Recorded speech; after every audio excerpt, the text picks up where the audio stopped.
যতদিন বাজারে কচি নিম পাতা পাওয়া যায় আমরা কিন্তু বিভিন্নভাবে নিম পাতা খেয়ে থাকি। কোনো সময় নিম বেগুন আলু সেদ্ধ করে নিম পাতা ভেজে মাখা বা নিম ঝোল খেয়ে থাকি, কিন্তু কখনও নিম বেগুনের সঙ্গে বা নিম আলু সেদ্ধ দিয়ে মেখে গরম ভাতের সঙ্গে ঘি দিয়ে খেয়ে দেখো, অসাধারণ খেতে লাগে।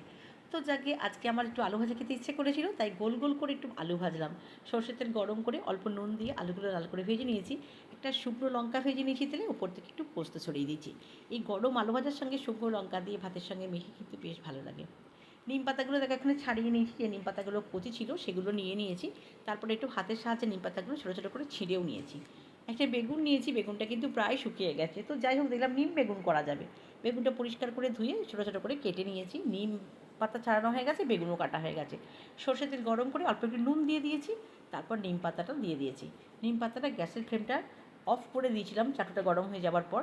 তারপর আবার গ্যাসটা জ্বেলে নিয়েছি, গ্যাস ফ্লেমটাকে লোতে রেখে নিম পাতাটা লাল করে ভেজে নিয়েছি। ভাজা হয়ে গেলে তুলে নিয়েছি। আবার একটু সামান্য সর্ষের তেল দিয়ে আগে থেকে কেটে রাখা বেগুনগুলো দিয়ে প্রয়োজন মতো নুন হলুদ দিয়ে চাপা দিয়ে দিয়েছি।